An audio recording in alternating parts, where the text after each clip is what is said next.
Almost easy physics होता है। ठीक है, इसमें न्यूमेरिकल्स जो है पूरे वॉल्यूम 2 में सारे न्यूमेरिकल्स आपको बिल्कुल इजी इजी मिलेंगे, बहुत आसान आसान। थोड़ा सा इसी चैप्टर जो सॉलिड्स वाला चैप्टर है, इसी में थोड़े से टफ क्वेश्चंस होते हैं। बाकी सारे चैप्टर्स में ऑलमोस्ट इजी न्यूमेरिकल्स होता है एज कम्पेयर टू वॉल्यूम 1। ठीक है, तो और बेसिकली इधर से थियोरी वाला पोर्शन ज्यादा आता है पेपर में। ठीक है, मैकेनिकल प्रॉपर्टीज ऑफ सॉलिड से लेके वॉल्यूम 2 जहाँ तक खत्म होता है, इसमें न्यूमेरिकल्स पहली बात की बहुत आसान होते हैं। दूसरी बात कि जो है इजी टाइप के होते हैं। एनसीईआरटी में भी आप देखेंगे बहुत आसान आसान क्वेश्चन है। ठीक है, एक आध चैप्टर में थोड़ा सा टफ है बट इजी है। तो यहाँ से आप अगर चाहें तो फिजिक्स में एक अलग तरीके से इंटरेस्ट डेवलप कर सकते हैं। कुछ बच्चे ऐसे होते हैं जिनको कि वॉल्यूम 1 वाला जो फिजिक्स है उनको समझ नहीं आता, लेकिन वॉल्यूम 2 वाला फिजिक्स उनको बहुत अच्छे से समझ में आना शुरू हो जाता है। ठीक है, क्योंकि ये इजी होता है, ज्यादा मैथ्स इसमें उतना ज्यादा इन्वॉल्व नहीं होता है। ठीक है, तो इसलिए ये पोर्शन थोड़ा आसान है। ठीक है, तो अगर आपने अभी तक फिजिक्स को थोड़ा ढंग से नहीं सीरियसली समझ पाया है, यहाँ से आप समझना स्टार्ट कर सकते हैं। और जिनको वॉल्यूम 1 आसान लगा उनको वॉल्यूम 2 और भी आसान लगेगा। ठीक है, तो हम लोग जो है इसको करते हैं स्टार्ट। आप लोग इसको जितना भी मैं एक दिन में पढ़ाता हूँ उसको आप लोग डेली एटलीस्ट रिवाइज करके आया आया कीजिए। ठीक है, तो the first chapter mechanical properties of solid. Solids के बारे में हम लोग जानते ही हैं ऑलरेडी। ठीक है, तो ऐसा कुछ उसमें मुश्किल वाला जो है टॉपिक नहीं है। ठीक है, सॉलिड्स जो होते हैं जिनको हम लोग रिजिड बॉडीज भी बोल सकते थे, जैसे रोटेशन में हमने पढ़ा था। ठीक है, रिजिड बॉडीज उसी तरह से ये है। ठीक है, तो इसमें बेसिकली हम लोग बात करते हैं इलास्टिसिटी प्लास्टिसिटी की। पूरे चैप्टर में जो है ना इलास्टिक और प्लास्टिक। ठीक है, तो मेनली प्लास्टिसिटी को तो फिर हम लोग ऐसे साइड कर देते हैं, मेनली बात करते हैं हम लोग इलास्टिक नेचर ऑफ सॉलिड या कोई भी सब्सटेंस है। अगर आपसे मैं पूछूं, आप लोगों ने सुना होगा रबर का नाम। ठीक है, रबर और एक स्टील। ठीक है, तो which is more elastic, rubber और स्टील? आप लोग क्या बोलेंगे, दोनों में से इलास्टिक कौन है ज्यादा? रबर है या स्टील है? इलास्टिक जानते हैं आप लोग ना थोड़ा बहुत? हम्म, नहीं जानते?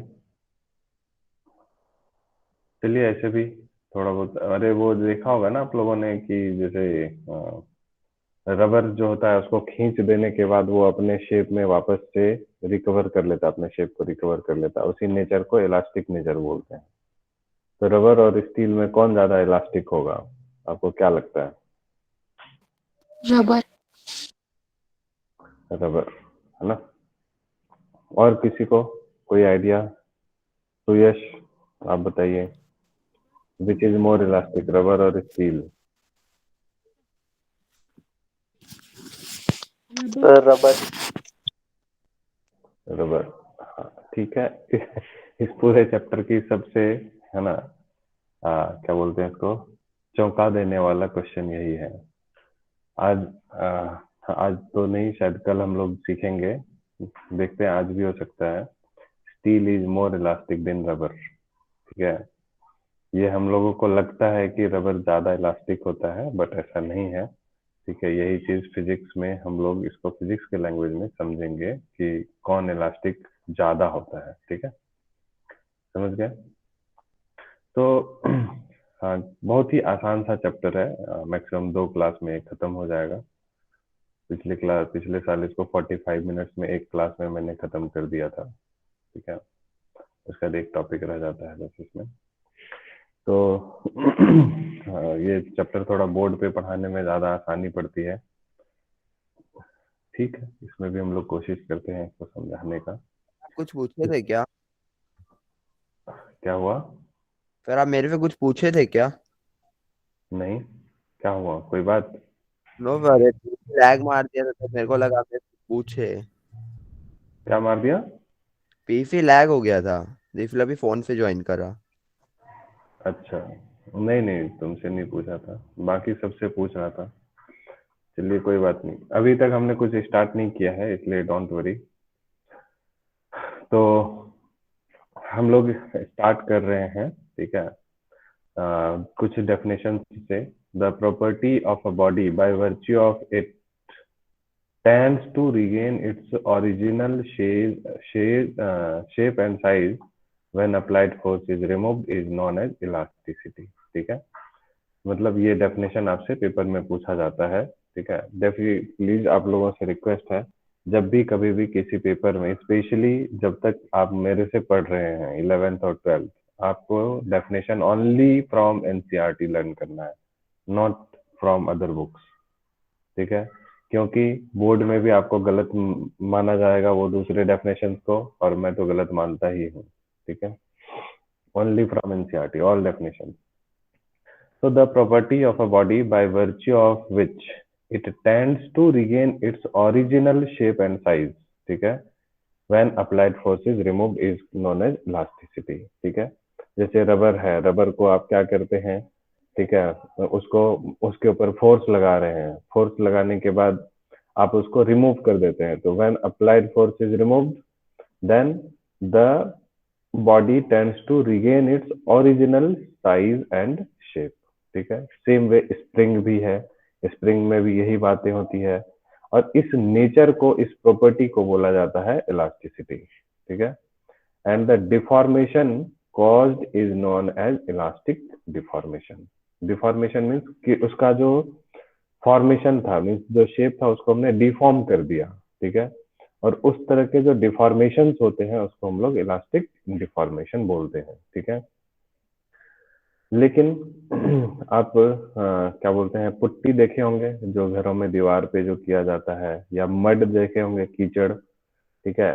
अब आप इन सब में, ठीक है, जो है, अगर आप पुट्टी या मड में अगर आप उस पर फोर्स अप्लाई करते हैं तो आप देखते होंगे कि जिस शेप में वो रहता है उसी शेप में रह जाता है, मतलब उसके पास अपने शेप को रिगेन करने की टेंडेंसी नहीं होती है, ऑलमोस्ट नेग्लिजिबल होती है। They have no gross tendency to regain their previous shape and they get permanently deformed. Such substances are called plastic and this property is called plasticity। मतलब सीधी सी बात है, जो अपने शेप को रिगेन कर लिया उसको हम लोग बोलते हैं इलास्टिक, जो नहीं गेन कर पाया अपने शेप को उसको बोलते हैं प्लास्टिक। ठीक है, सो आइडियल प्लास्टिक्स का एग्जाम्पल जो है ये है पुट्टी एंड मड। ठीक है, समझ गए? तो ये सब बात है। तो इलास्टिक बिहेवियर जो हम लोग क्यों पढ़ते हैं, इलास्टिक बिहेवियर किसी भी मटेरियल का, कोई भी सब्सटेंस का, तो ये मेनली जो होता है इंजीनियरिंग डिजाइन, जितने भी हम लोग है ना ब्रिज बनाते हैं, बिल्डिंग बनाते हैं, ठीक है, तो उन सब में जो भी कंस्ट्रक्शन का वर्क होता है, जो भी पुल वगैरह ब्रिज वगैरह बनाते हैं, ऑटोमोबाइल्स रोपवे बनाते हैं, ठीक है, तो उन सब जगहों में क्या होता है, ये इलास्टिक नेचर जो है सबसे ज्यादा मेन रोल प्ले करता है। आप कभी अगर रोपवे में गए होंगे, गए हैं कोई रोपवे में? रोपवे नहीं गए हैं कोई भी आप लोगों में से? No sir. कोई भी नहीं? अरे पहाड़ी इलाकों में, ठीक है, जैसे वैष्णो देवी का नाम सुना होगा आपने, ठीक है, या फिर हरिद्वार जाएंगे वहां पर, है ना, कहीं पे भी, मतलब जो भी, या हिल स्टेशन जहाँ भी होता है, वहां पर क्या होता है कि ये मतलब कि दो जगह होता है, दोनों जगह के बीच में एक रस्सी होती है, वायर केबल, और यहाँ पर ट्रॉलीज होते हैं, ठीक है। तो ये ट्रॉलीज एक दो नहीं, कम से कम मतलब कि सैकड़ों की संख्या में होती है, मतलब डिपेंड करता है कि कितना लेंथ है, 2 किलोमीटर है, 5 किलोमीटर है। तो एक जगह से दूसरी जगह तक, या फिर ऐसा भी होता है ये शेप, ऐसे नीचे से ऊपर जाना है, ठीक है। तो यहाँ पर हम लोग ये ट्रॉली में जाते हैं ऊपर, और फिर ट्रॉली से ऊपर से नीचे आते हैं, ठीक है। इवन आप जब विशाखापट्टनम जाएंगे ठीक है। विशाखापट्टनम में भी आपको ये है, कहाँ पर, आई थिंक शायद कैलाशगिरी में है ये। ठीक है, कैलाशगिरी में जाएंगे तो वहां पर समुद्र का व्यू दिखाता है ये। ठीक है, ऊपर से नीचे जाते हैं फिर नीचे से ऊपर आते हैं, समुद्र के बिल्कुल नजदीक लेके चले जाते हैं। यहाँ से जैसे गिरेंगे ना तो यहाँ से आपको वो सी का जो बीच है वो आपको उसके बिल्कुल पास लेके जाता है, फिर वहां से आपको ऊपर आना पड़ता है। ठीक है, या फिर पैदल भी यहाँ से निकल सकते हैं। तो वहाँ क्या है कि ये जो रोप वेज होते हैं, ठीक है, ये रस्सी होता है, केबल होता है। तो उसमें आप सोचिए कि इस बीच में रास्ते में कम से कम जो है 50 लोग रहते हैं। ठीक है, जो इधर से उधर ट्रेवल कर रहे हैं रस्सी में, ट्रॉली में। ठीक है, आपको बैठे रहना पड़ता है। तो तो वहां भी ये जो है कितना लोड ले पा रहा है, उतनी ही ट्रॉली लगी हुई होती है कि अपना ये स्ट्रेंथ ऑफ द केबल या जो रोप है, ठीक है, वो देखा जाता है, उस हिसाब से फिट किया जाता है कि टूटे ना। क्योंकि अगर टूट गया तो आप समझ रहे हैं बहुत ज्यादा हाइट होती है। ठीक है, इवन हरिद्वार में जो है एक दो मंदिर है, जैसे मनसा देवी मंदिर है, वहां पर ये जाने के लिए इस तरह से बना हुआ है, बहुत बहुत ही ज्यादा, मतलब कि अगर वो गलती से टूट गया तो मतलब आप सोचिए कि है ना, 200-300 फीट नीचे जाके गिरेंगे और चांस नहीं है कहीं बचने का। तो that is why engineering designs में इनका इलास्टिसिटी और इलास्टिक बिहेवियर की बात होती है। जितने ब्रिजेस बनते हैं आप देखे होंगे, उसमें ब्रिज के जो पिलर्स होते हैं, ठीक है, तो जैसे ब्रिज का पिलर है, ठीक है, ऐसे, और इसके ऊपर में ये रोड रहता है, और इस बीच में आप देखेंगे यहाँ पर पिलर के ऊपर में, रोड के बीच नीचे में यहाँ पर स्प्रिंग्स लगे होते हैं, चार चार स्प्रिंग्स लगे होते हैं पिलर के चारों कॉर्नर पे। ठीक है, समझ गए। तो ये सब क्या है, स्प्रिंग क्या है, वो लोड बियरिंग है। वो शेप को अपना, मतलब उसका इलास्टिक नेचर या उसका स्ट्रेंथ जो है देखा जाता है, कितना लोड वो बियर कर सकता है उस हिसाब से, या कितना रोज इस पे कितनी गाड़ियां चलती है उस हिसाब से यहाँ पर उसको स्प्रिंग्स को फिट किया जाता है। ठीक है, तो ये है आपका मतलब इलास्टिक बिहेवियर। तो ये काफी इंपॉर्टेंट है इंजीनियरिंग फिजिक्स के लिए। ठीक है। हाँ, कुछ पूछना है प्रांजलि? Yes sir. सर पानी के अंदर ब्रिज का ओके। फाउंडेशन कैसे होते हैं? पानी के अंदर ब्रिज का फाउंडेशन कैसे करेंगे, उसमें वो जो है आपको लगाया जाता है, मतलब हैंगिंग ब्रिज टाइप से रहता है। ठीक है, मीन्स उसमें जैसे आप ये मुंबई में जो है आपको वर्ली जो है मुंबई वर्ली जो एक हाईवे है, तो उसमें इस तरह से रहता है कि हैंगिंग किया हुआ रहता है। ठीक है, मीन्स ये जैसे ब्रिज बनाया इस पे, इधर भी जो है मतलब उसको सपोर्ट किया जाता है, मतलब ये आउटसाइड वाटर है, ठीक है, या रोड पे है या पानी में भी है, मतलब ये चीज जो है आपको ये वाला पोर्शन और ये पोर्शन, दोनों पोर्शन क्या करता है, मतलब हैंग करके रखा हुआ है, और उसी हैंगिंग के ऊपर में ये जो है आपको मतलब ब्रिज बनाए जाते हैं। ठीक है, मीन्स ये पूरा ब्रिज का लोड जो है, जो सपोर्टिंग है, वो ले लेता है।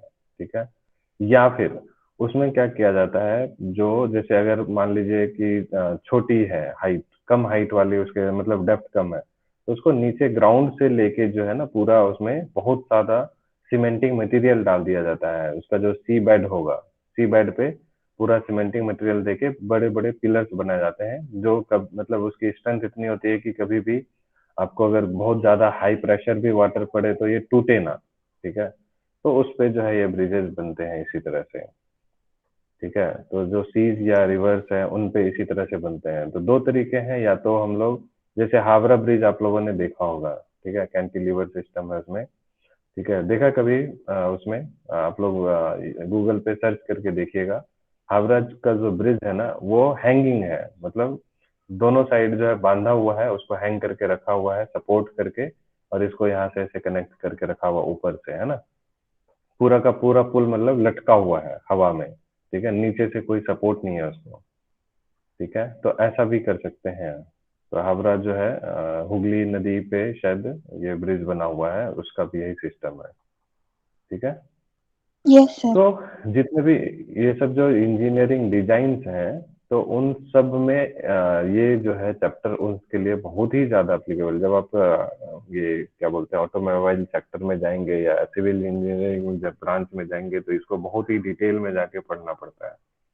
ठीक है, उसकी थोड़ी बहुत झलक हम लोग इसी चैप्टर में देखेंगे। ठीक है, तो ये सारी बातें हैं। सो तो elastic behaviour of materials plays an important role in engineering design, ये सब बातें मैंने बता दिया। ठीक है, उसके बाद फिर इलास्टिक बिहेवियर ऑफ सॉलिड्स। ठीक है, सॉलिड्स का इलास्टिक बिहेवियर ये स्प्रिंग से कनेक्टेड है, मतलब ये जो है आपको जितने बॉल्स हैं ये एटम्स हैं। ठीक है, और स्प्रिंग जो है इंटर एटॉमिक फोर्सेस है। तो एटम्स और एटम्स के बीच में जो फोर्सेस लगते हैं, है ना, वो स्प्रिंग के जैसा नहीं रहता है, तो इसमें ये कॉन्ट्रैक्ट करेगा, एक्सपेंड करेगा, उस टाइप का ये बिहेवियर शो करता है, तो इलास्टिक बिहेवियर शो कर रहा है। ठीक है, उसके बाद फिर बात आ जाती है हुक्स लॉ। ठीक है, याद कीजिए, आप लोगों को अभी मैंने हाफ ईयरली में एक क्वेश्चन दिया था, व्हाट इज हुक्स लॉ। ठीक है, हुक्स लॉ क्या होता है, तो आप लोगों को, आप लोग तो एनसीईआरटी पढ़ते नहीं है, तो आप लोगों ने क्या किया कि जो है नेट पे सर्च किया गूगल में हुक्स लॉ क्या होता है, और आपको मिल गया stress is directly proportional to strain. मेरे को मजा आ रहा था कॉपी चेक करने में। ठीक है, कई सारे ऐसे बच्चे थे, वैसे तो एक ही बच्चे से वो सारा ट्रांसफर हुआ है। ठीक है, एक दो बच्चे ऐसा करते हैं और फिर वो सेंड कर देते हैं, चलो मेरा हो गया तुम भी लिख लो। ठीक है, तो आप लोगों ने हुक्स लॉ डायरेक्टली नेट पर से यही वाला लिख दिया था, ये वाला जो कि मैंने पढ़ाया ही नहीं है। तो आप लोग की क्लास में बच्चे बहुत इंटेलिजेंट हैं। ठीक है, 12th क्लास में आप लोगों को कौन बचाएगा मुझे नहीं मालूम है। ठीक है, तो Hooke's law is different, that Hooke's law is for spring only. ठीक है, जिसमें फोर्स जब लगाते हैं स्प्रिंग पे, तो that restoring force is directly proportional to displacement होता था। स्प्रिंग जो होता है उसकी नेचुरल लेंथ से, उसमें जब हम लोग फोर्स लगाते थे तो डिस्प्लेसमेंट के डायरेक्टली प्रोपोर्शनल होता था एंड इन अपोजिट डायरेक्शन होता था। तो इसलिए हम लोग वहां से F is equal to minus K X लिखते थे। तो वो स्प्रिंग में था हुक्स लॉ। ये हुक्स लॉ आपका दूसरा है। ठीक है, सेकेंड उसका लॉ है, इसमें स्ट्रेस और स्ट्रेन की बात होती है। ठीक है, तो हम लोग सबसे पहले पढ़ते हैं व्हाट इज स्ट्रेस। ठीक है, तो जब आप कभी भी किसी बॉडी के ऊपर, ठीक है, जैसे एक बॉडी है, सपोज सॉलिड बॉडी है, इस बॉडी के ऊपर में आप क्या कर रहे हैं, एक फोर्स अप्लाई कर रहे हैं। ठीक है, तो या फिर किसी भी डायरेक्शन में अप्लाई कर सकते हैं। ठीक है, या हो सकता है दोनों डायरेक्शन से अप्लाई कर रहे हो। तो जब हम इसके ऊपर में फोर्स अप्लाई करते हैं तो इस बॉडी का जो है, ठीक है, शेप जो है वो चेंज हो जाता है। ठीक है, जैसे अभी हमने देखा था स्प्रिंग ही है, तो स्प्रिंग पे जैसे ही हम लोग अप्लाइड करेंगे, फोर्स अप्लाई करेंगे, so the spring will try to regain its shape, है ना। तो अपने शेप को रिगेन करने के लिए जो फोर्स लगाता है, that force is called restoring force. जैसे हमने इस स्ट्रिंग में भी पढ़ा था, स्ट्रिंग में कोई मास को अगर हम लटका देंगे तो इसकी वजह से स्ट्रिंग में इलोंगेशन होगा, और इस इलोंगेशन को मतलब कि रोकने के लिए स्ट्रिंग अपने में रिस्टोरिंग फोर्स लगाएगा, उसी को हम लोग टेंशन बोलते हैं। तो उसी तरह से किसी भी बॉडी, कोई भी बॉडी अपने शेप को रिगेन करने के लिए, ठीक है, एक रिस्टोरिंग फोर्स लगाता है, and this restoring force is equal in magnitude but opposite in direction to the applied force, and the restoring force per unit area is known as stress. हम लोग बचपन में पढ़ा करते थे that force per unit area, ठीक है, force per unit area को हम लोग स्ट्रेस बोलते हैं। ठीक है, याद है हम लोग पढ़ते थे, sorry, force per unit area को, सॉरी स्ट्रेस नहीं, बचपन में हम लोग क्या पढ़ते थे इसको, फोर्स पर यूनिट एरिया को, याद है किसी को? फोर्स अपॉन एरिया क्या होता था, बताइए, what is force upon area? Yashwant, Yashwant आप बताइए। हम्म, Yashwant,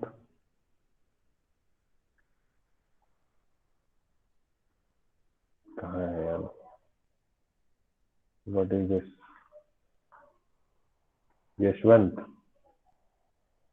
so I remove you from the meeting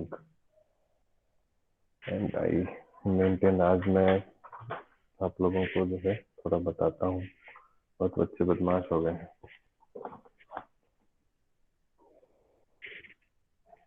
Varun भी चल दिया, ठीक है।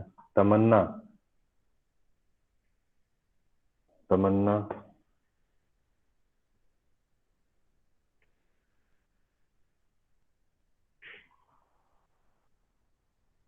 तमन्ना, ये भी नहीं है। इट्स वेरी गुड,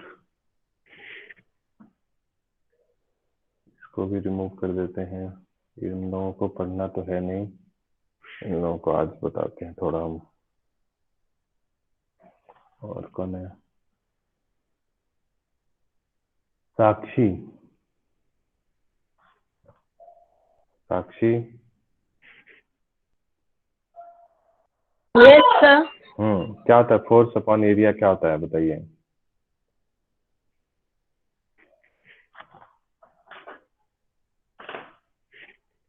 अरे नहीं मालूम है तो बोलिए हाँ नहीं मालूम है, इसमें क्या प्रॉब्लम है?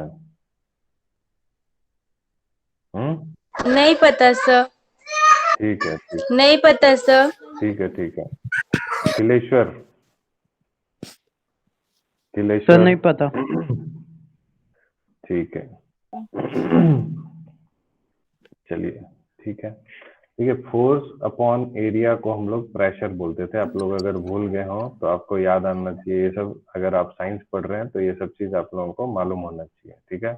प्रेशर हम लोग क्लास 8 से पढ़ते आ रहे हैं, 7th में भी पढ़े हैं। Pressure is force per unit area is called pressure, ठीक है। या थ्रस्ट पर यूनिट एरिया को प्रेशर बोलते थे, ठीक है। तो अब हम लोग जो है यहाँ पर 9th में था ना, एक टॉपिक भी था थ्रस्ट एंड प्रेशर करके आप लोगों को। तो ये जो है अब वो था applied force per unit area, लेकिन यहाँ पर अब क्या है, restoring force per unit area अगर आ जाएगा तो इसको हम लोग क्या बोलेंगे, स्ट्रेस बोलते हैं। यानी स्ट्रेस समझ में आ गया आपको? कोई भी अगर ऑब्जेक्ट है, तो किसी भी ऑब्जेक्ट के ऊपर अगर हम उसके शेप अप्लाइड फोर्स लगाते हैं तो उसके शेप को रिगेन करने के लिए एक रीस्टोरिंग फोर्स लगता है, and that restoring force is equal in magnitude of the applied force but in opposite to the applied force, ठीक है, समझ गए? तो इसलिए, और ये जो इक्वल एंड अपोजिट फोर्स होता है जिसको हम लोग रीस्टोरिंग फोर्स बोलते हैं, और इसी फोर्स को हम लोग स्ट्रेस बोलते हैं, ओके।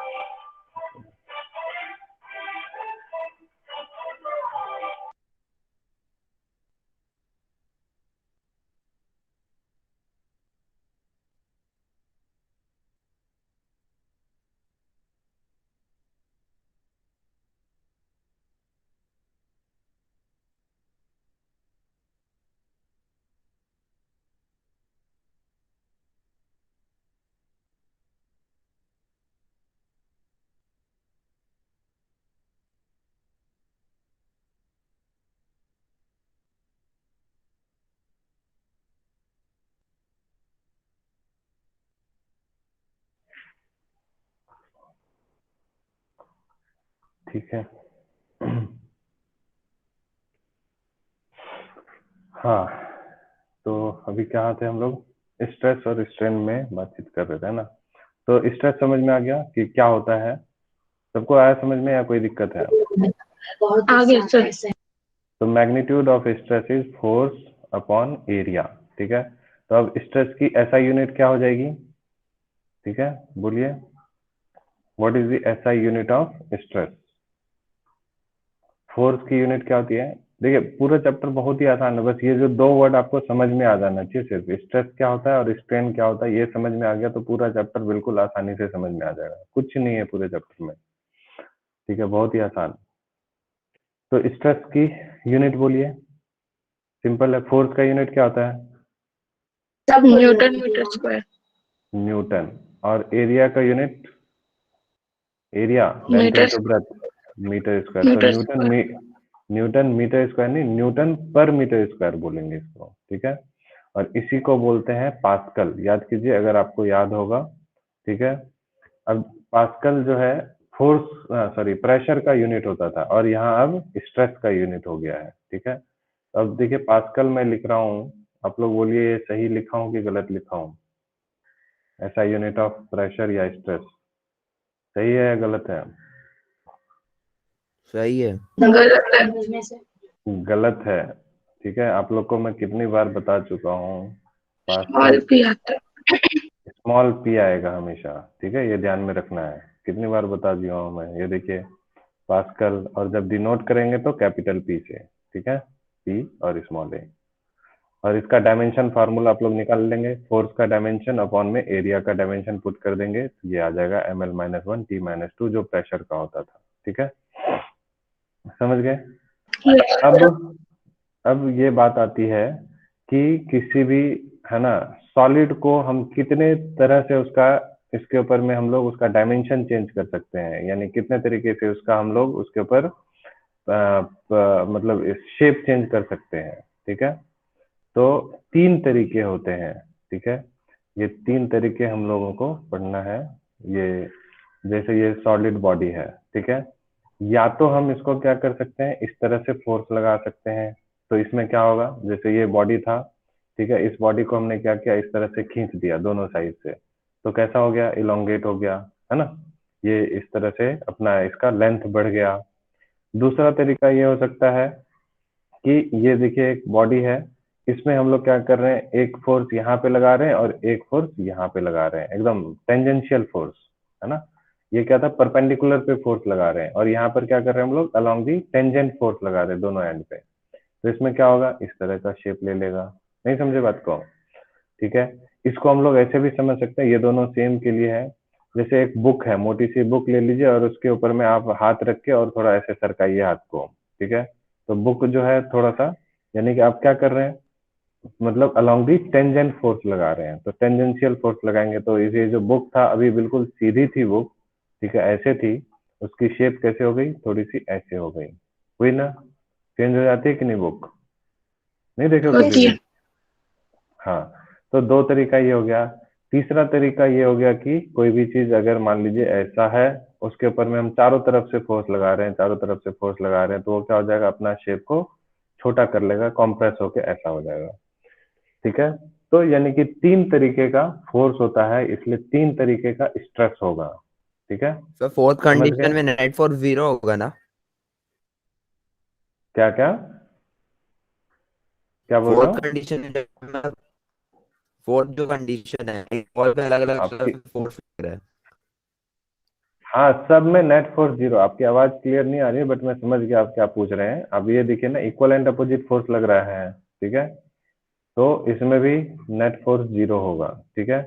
तो आपको मालूम है ना ये क्या कर रहे हैं, हमने 9th क्लास में पढ़ा था, फोर्स 2 तरह के होते हैं, ठीक है, एक होता है कौन सा, बैलेंस्ड फोर्स, एक होता है अनबैलेंस्ड फोर्स, ठीक है, समझ गए, एक बैलेंस फोर्स और एक अनबैलेंस फोर्स। बैलेंस फोर्स क्या करता है, बॉडी को शेप चेंज करता है, 2 इक्वल एंड अपोजिट फोर्सेस अगर लगते हैं तो उससे बॉडी का क्या होता है, शेप चेंज होता है।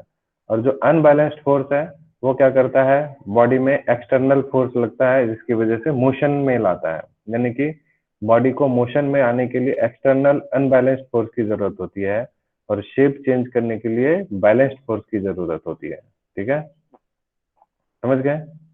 तो यहाँ पर हम लोग को शेप ही तो चेंज करना है बस, ठीक है, मोशन तो नहीं लाना है बॉडी में, ठीक है। सो यहाँ से अब आगे आपको ये 3 तरीके हैं, ठीक है, तो ठीक है। उसके बाद एक और टर्म है जिसको हम लोग बोलते हैं स्ट्रेन, उसको पहले समझ लेते हैं, फिर हम लोग जो है डिटेल से आगे बढ़ेंगे, ठीक है। स्ट्रेन एक नया वर्ड है जो आप लोगों की लाइफ में आज से जुड़ जाएगा, जो आप लोग पहले नहीं सुने होंगे, ठीक है। जैसे सपोज एक बॉडी है इस तरह से, ठीक,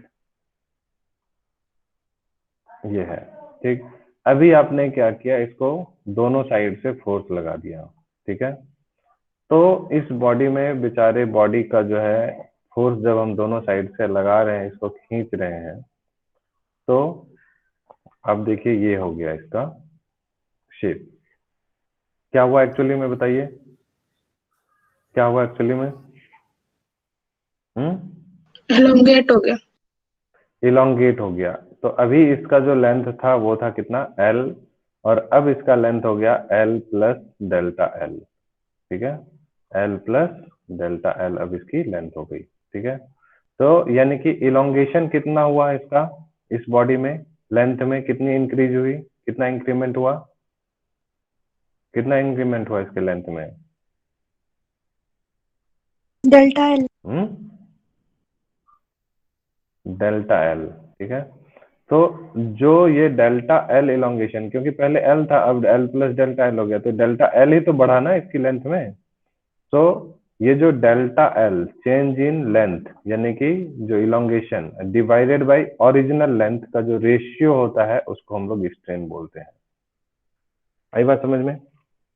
change in length divided by original length is called the strain. किसी को समझ में आया? कोई दिक्कत है तो बोलिए।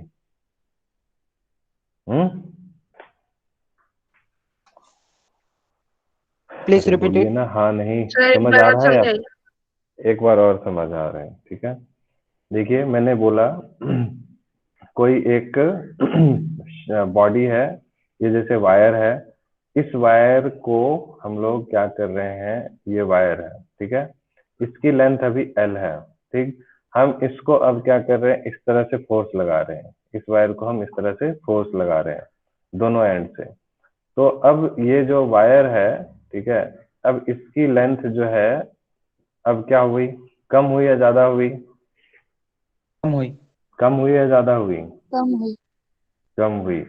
तो अब इसका जो लेंथ हो गया, this is L minus delta L, ठीक है। तो इसमें कितना, इसके लेंथ में कितना चेंज हुआ, लेंथ में कितना चेंज हुआ? Delta L. Minus delta L. Delta L, मैंने नहीं ठीक है, माइनस भी बोल सकते हैं। कम हुआ तो कितना कम हुआ? तो डेल्टा एल।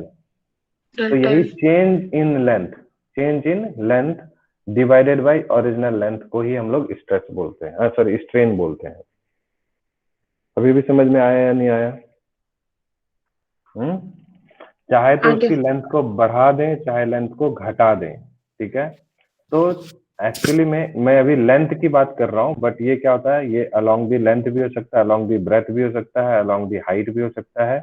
इसलिए इसको हम लोग बोलते हैं चेंज इन डायमेंशन, क्योंकि उसमें लेंथ ब्रेथ हाइट तीनों आ जाता है। Change in dimension divided by original dimension को हम लोग स्ट्रेन बोलते हैं। तो यही चीज आके हो जाएगा change in area divided by area, ठीक है, change in volume divided by volume, ठीक है। तो अलग अलग तरह का, तीन तरह का स्ट्रेन होगा, एरिया, लेंथ और उससे रिलेटेड। तो एरिया वाला दूसरा थोड़ा हो जाता है, टेंजेंशियल फोर्स से रिलेटेड आता है।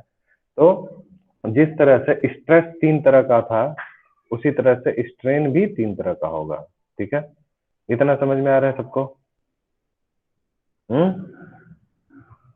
बोलिए, स्ट्रेस और स्ट्रेन यस सबको सर। समझ में आया या नहीं आया? आ गया? चलिए थोड़ा सा हम लोग अब इसी को रिकॉल करते हैं, जो जो हम लोगों ने पढ़ा है, ठीक है।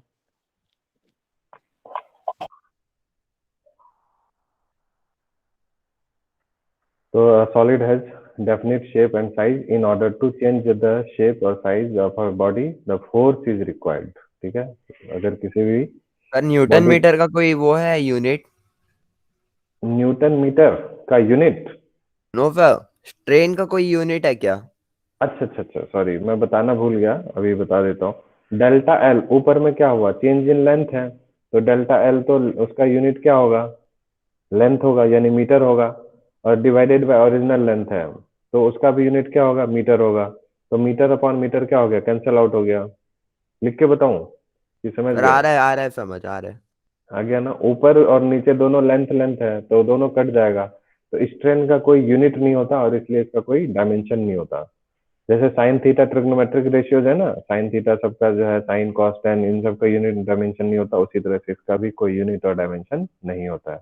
अभी देख लेंगे हम लोग उसको, ठीक है। चलिए तो a solid has definite shape and size. In order to change the shape or size of a body, a force is required. ये कैसा फोर्स होगा, बैलेंस या अनबैलेंस? कैसा फोर्स होगा, बैलेंस या unbalance? Balance. Balance force, shape size change करने के लिए बैलेंस फोर्स। एग्जाम्पल में, if you stretch a helical spring the length increase slightly. ये देखिए एक स्प्रिंग है, ठीक है, उसका लेंथ जो है वो इंक्रीज कर जा रहा है, जैसे ये था, ठीक है, ये अभी इसका नेचुरल लेंथ है, ठीक। और फिर इसको अगर हम लोग क्या करेंगे, फोर्स लगाएंगे, ये यहाँ से फोर्स लगा रहे हैं इस पे, तो इसका लेंथ जो है वो इंक्रीज हो गया। और ज्यादा फोर्स लगाएंगे, डबल फोर्स करेंगे तो डबल डिस्प्लेसमेंट हो जाएगा। ये अगर लेंथ x हुआ है तो ये 2x हो जाएगा। ठीक है, समझ गए ना? So if when you leave the ends of the spring it regains it's original shape and size. अगर जैसे इस फोर्स को हम लोग यहाँ से छोड़ देंगे, ये अपना नेचुरल स्टेट में आ जाएगा। ठीक है, समझ गए बात? कोई दिक्कत किसी को? Next is elasticity. अभी हमने देख लिया इसकी definition. The property of a body by virtue of which it tends to regain its original shape and size. ठीक है, when the applied force is removed is called elasticity and the deformation caused is known as elastic deformation. हम लोग अभी NCERT में definition देख लिए थे। Plasticity तो वही लंप ऑफ पुट्टी या it has no gross tendency to regain its previous shape and they get permanently deform. ठीक है, so such a substance is called plastic and property is called plasticity। और putty and mud are plastic ideal plastic. ठीक है, जैसे ये देखिए putty है, देख रहे हैं ना? तो इसको क्या किया, मतलब जैसे हम लोग दबाएंगे तो उसी शेप का परमानेंटली रह जाएगा, वो अपने शेप को रिगेन नहीं कर पाएगा। तो इसलिए इसको हम लोग ऐसे सब्सटेंस को बोलते हैं प्लास्टिक। ठीक है, और इस बिहेवियर को बोलते हैं प्लास्टिसिटी। ठीक है, why do we study elastic property of materials? आपको बता दिया कि designing of building, knowledge of elastic property of steel, concrete, etc, वही ब्रिजेज वगैरह सब बनाने के लिए। ठीक है, the same is true in the design of bridges, automobiles, ropeways, aeroplane. ठीक है, ग्लास के बॉटल होते हैं ना ग्लास, उसमें भी इलास्टिक बिहेवियर को देखा जाता है। रेलवे ट्रैक, उसके बारे में हम लोग चैप्टर 12 में पढ़ेंगे। रेलवे ट्रैक में भी क्या इलास्टिक बिहेवियर कैसे होता है। आपने देखा होगा रेलवे ट्रैक्स के बीच में, मतलब जो रेल लाइंस होती है, ठीक है, उनके बीच में भी वो गैप होता है थोड़ा सा। ठीक है, होता है ना एक रेलवे जो लाइन होती है, ठीक है, उसमें गैप रहता है।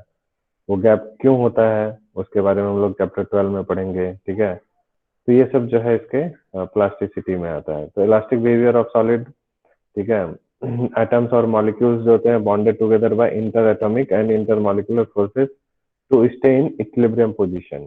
ठीक है, ये हो गया। फिर when solid is deformed the atoms or molecules are displaced from equilibrium position causing the change in interatomic distance। ठीक है, मतलब किसी भी सॉलिड को अगर हम लोग डिफॉर्म करेंगे तो एटम और मॉलिक्यूल जो होगा इक्विलिब्रियम पोजीशन से क्या होगा, अपना जो इक्विलिब्रियम पोजीशन, जैसे सॉलिड है, ठीक है, उस पर कोई फोर्स लगाए तो क्या होगा, उसका शेप चेंज होगा, यानी अपने इक्विलिब्रियम पोजीशन से वो अपना पोजीशन चेंज करेगा। ठीक है, और इसकी वजह से इंटर एटॉमिक डिस्टेंस जो है वो चेंज हो जाता है। ठीक, जैसे अभी उसमें स्प्रिंग लगा के देखा था ना, अभी देखेंगे। When the deformed force is removed, the interatomic forces drive them back to the original position. Thus, the body regains its original shape and size. The restoring mechanism can be visualized by taking spring ball system as shown in below। ठीक है, ये वाला अभी हमने देखा था NCERT में figure. ये जो एटम्स हैं, जब हम इसी सॉलिड, ये पूरा जो स्ट्रक्चर है, इसको हम लोग अगर कोई अप्लाई करेंगे फोर्स, तो इसके जो बीच का जो इंटरमॉलिक्यूलर फोर्स है वो क्या होगा, वो चेंज होगा। ठीक है, इंटरमॉलिक्यूलर फोर्स की वजह से स्प्रिंग जो है वो पहले क्या होगा, कंप्रेस होगा, फिर जैसे ही हम लोग फोर्स को हटाएंगे तो अपने आप शेप को रिगेन कर लेगा। तो इंटर एटॉमिक मॉडल को इस तरह से आप समझ सकते हैं, इसमें अप्लाई फोर्स जब करते हैं तो ये अपने शेप को कैसे रिगेन करता है। उसके बाद अभी हमने स्ट्रेस देखा था। When a body is subjected to a deforming force, a restoring force is developed in the body and this restoring force is equal in magnitude but opposite in direction of the applied force and the restoring force per unit area is known as stress. ये है आपका equilibrium position, force जब लगा रहे हैं उसको, तो restoring force opposite direction में लग रहा है, ये रेड कलर के एरो से दिखा रहा है। ठीक है, तो force applied and A is the area of cross section of body, magnitude of stress is force upon area, SI unit Newton per metre square और pascal, and it's dimensional formula अभी हमने देख लिया था। ठीक है, अब जो मैंने आपको बताया कि स्ट्रेस जो है वो 3 तरह का होता है। ठीक है, तो उस 3 तरीके को हम लोग देखते हैं। सबसे पहला आता है आपका टेंसाइल स्ट्रेस। ठीक है, कि अभी मैंने बताया कि there are 3 ways in which solids may change its dimension when an external force acts on it. कोई भी अगर ऑब्जेक्ट है, सॉलिड है, उसके ऊपर हम लोग 3 तरीके से उसके शेप को चेंज कर सकते हैं, डायमेंशन को चेंज कर सकते हैं। ये जो आपको दिख रहा है कि 2 हम लोग फोर्स लगा रहे हैं opposite, equal and opposite direction में, इस तरह के स्ट्रेस को हम लोग बोलते हैं टेंसाइल स्ट्रेस। ठीक है, समझ गए? और सॉरी क्या होता है, ठीक है। सो अब ये जो है, इसको हम लोग देखिए, ये वाला सीन क्या दिख रहा है आपको, 2 इक्वल एंड अपोजिट फोर्सेस लग रहे हैं, लेकिन क्या हो रहा है, इसमें कंप्रेशन हो रहा है। ठीक है, तो इसमें कंप्रेस कर रहे हैं हम लोग उसको, तो इसको हम लोग बोलते हैं कंप्रेसिव स्ट्रेस। ठीक है, अब है नेक्स्ट लॉन्गिट्यूडिनल स्ट्रेन। ठीक है, तो अभी आपको मैंने बताया कि कोई भी अगर बॉडी है तो उसके ऊपर जब हम लोग डिफॉर्मिंग फोर्स लगाते हैं तो उसकी वजह से उसका लेंथ चेंज होता है। तो that change in length delta L divided by original length L of the body is known as longitudinal strain. ठीक है, तो स्ट्रेन 3 तरह का होता है। इसमें सबसे पहला आपको स्ट्रेन कौन सा है, लॉन्गिट्यूडिनल स्ट्रेन। ठीक है, डेल्टा एल बाई एल। तो ये आप देख रहे होंगे, पहले इसकी लेंथ एल थी, अब देखिए ये जब उसके ऊपर हमने फोर्स लगा दिया, तो पहले ये ओरिजिनल जो बड़ा वाला आपको दिख रहा है, ठीक है, उसका डायमेंशन ध्यान से समझिएगा इस चीज को, कि ये क्योंकि एनसीईआरटी में फिगर नहीं दिया हुआ है, तो पहले उसका लेंथ एल था, डायमीटर उसका देखिए कैपिटल डी है। जब हम उसको डिफॉर्म करेंगे, यानी कि इक्वल एंड अपोजिट फोर्स लगा रहे हैं, ठीक है, जब हम उसके ऊपर इक्वल एंड अपोजिट फोर्स लगा रहे हैं, तो क्या हो रहा है कि इसका जो डायमीटर था डी, अब वो घट के, अब ये जैसे फोर्स लगाए तो इसका शेप हो गया ऐसा, शेप चेंज हुआ, लेंथ अब इंक्रीज हो गया। ठीक है, और इसका लेंथ अब हो गया एल प्लस डेल्टा एल। पहले लेंथ था एल, अब हो गया एल प्लस डेल्टा एल, ये वाला। ठीक है, तो यानी कितना चेंज इन लेंथ हो गया, डेल्टा एल। लेकिन सेम टाइम में इसका डायमीटर भी चेंज हुआ। आप देखिए, पहले डायमीटर था डी और अब डायमीटर हो गया डी माइनस डेल्टा डी, यानी कि डेल्टा डी से डायमीटर चेंज हुआ। तो आपको उधर नहीं जाना है, सिर्फ आपको क्या ध्यान देना है अभी कि इसका लेंथ कितना चेंज हुआ। ठीक है, तो change in length divided by original length is called longitudinal strain. ठीक है, आई बात समझ में, what is longitudinal strain? Yes yes sir. Sir. तो आप देखिए, इसमें इसका डेल्टा एल का यूनिट भी मीटर होगा, चेंज इन लेंथ, और डिवाइडेड बाय ओरिजिनल लेंथ इसका भी यूनिट मीटर होगा। तो मीटर और मीटर कैंसिल हो गया, तो इसका मतलब है कि जो लॉन्गिट्यूडिनल स्ट्रेन है उसमें कोई यूनिट नहीं होता, it is a unitless as well as dimensionless quantity, है ना, डायमेंशन भी इसमें नहीं होता। ठीक है, समझ में आ गया सबको, कोई दिक्कत यहाँ तक?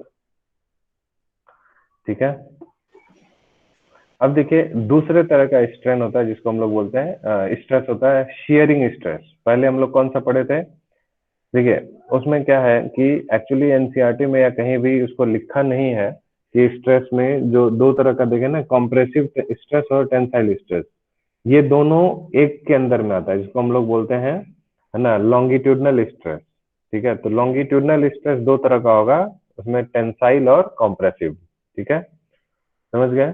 उसके बाद दूसरा तरह है, क्योंकि उसमें क्या कर रहे हैं हम लोग, इक्वल एंड अपोजिट फोर्सेस लगा रहे हैं, एक बार खींच रहे हैं, एक बार उसको कंप्रेस कर रहे हैं, तो अलोंग दी लेंथ हो रहा है, इसलिए उसको हम लोग एक्चुअली में लॉन्गिट्यूडनल स्ट्रेस ही बोलते हैं। ओके, ठीक है, तो नेक्स्ट देखिए दूसरे तरह का सेकेंड टाइप ऑफ स्ट्रेस। किसी की माइक ऑन है, ऑफ कर लीजिए। सेकेंड टाइप ऑफ स्ट्रेस जो है उसको देखिए, दिस इज शियरिंग स्ट्रेस। ठीक है, ये थोड़ा सा समझने वाला है।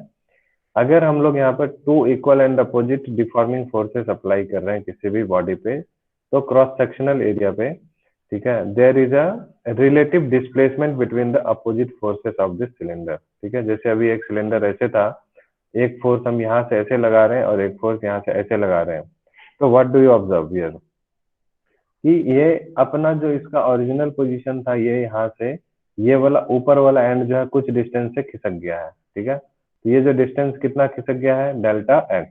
ठीक है, so this distance delta x और डिवाइडेड बाई, है ना, ये जो ओरिजिनल इसका लेंथ है एल। ठीक है, तो this delta x divided by L. ठीक है, अब ऐसे अगर देखेंगे, दूसरे तरीके से, तो ये जो डिस्प्लेस हुआ है ये वर्टिकल सी एंगल अगर थीटा बना रहा है, ये कितना थीटा एंगल बना रहा है, थीटा तो आप देखिए यहाँ से टेन थीटा जो होगा, ठीक है, टेन थीटा क्या होता है, theta is equal to perpendicular upon this base, ठीक है, टेन थीटा, तो परपेंडिकुलर हो गया डेल्टा एक्स और बेस हो गया कितना एल, तो डेल्टा एक्स अपॉन एल जो है that is equal to tan theta, समझ गए। और इसलिए इसको हम लोग को क्या बोलते हैं, ठीक है, sharing stress, sorry sharing strain बोलेंगे इसको, क्योंकि change in length divided by original length, तो इसको हम लोग क्या बोलेंगे, शेयरिंग स्ट्रेन बोलेंगे, ठीक है, समझ गए। आगे चल के इसको देखेंगे, तो ये जो है स्ट्रेन हो गया, ठीक है, और ये जो टेन थीटा होता है फॉर स्मॉल एंगल्स, जैसे टेन जीरो डिग्री की वैल्यू क्या होती है, टेन जीरो डिग्री की वैल्यू क्या होती है, जीरो, तो इसलिए टेन थीटा स्मॉल एंगल्स के लिए टेन थीटा की वैल्यू क्या आ जाएगी, थीटा, तो इसलिए इसको हम लोग ये बोलते हैं theta is equal to delta X upon L, ठीक है, समझ गए। पर यहाँ पे ये एक्स समझ क्या में शो आया, कर रहा है, डेल्टा एक्स यहाँ पे क्या शो कर रहा है?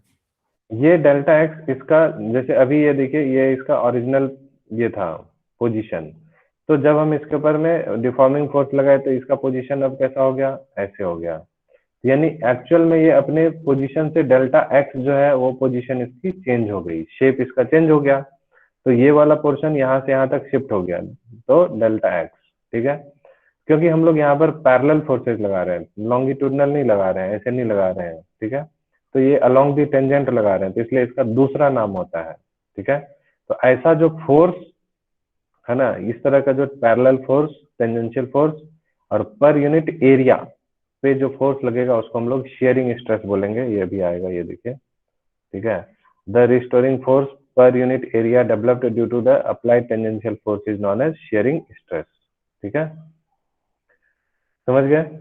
और फिर अब आएगा शेयरिंग स्ट्रेन, ठीक है, delta X relative displacement between the opposite forces of the cylinder as shown in above figure, the strain so produced is known as shearing strain, or shearing strain is defined as the ratio of relative displacement of faces delta x and the length of the cylinder, ठीक है,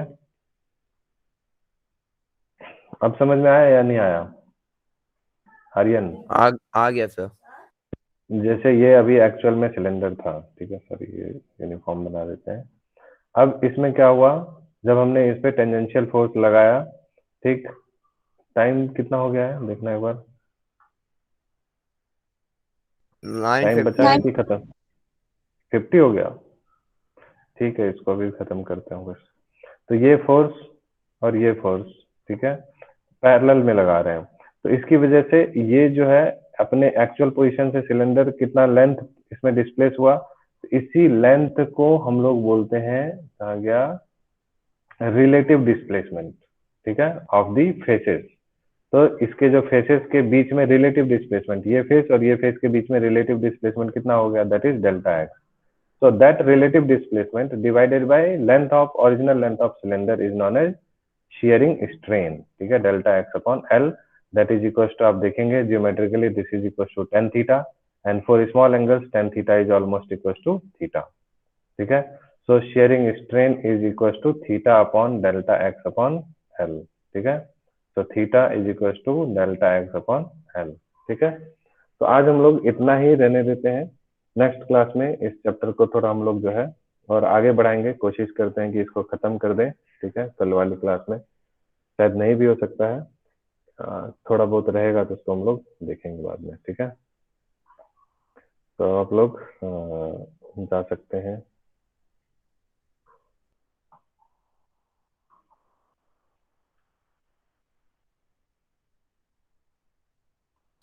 For attendance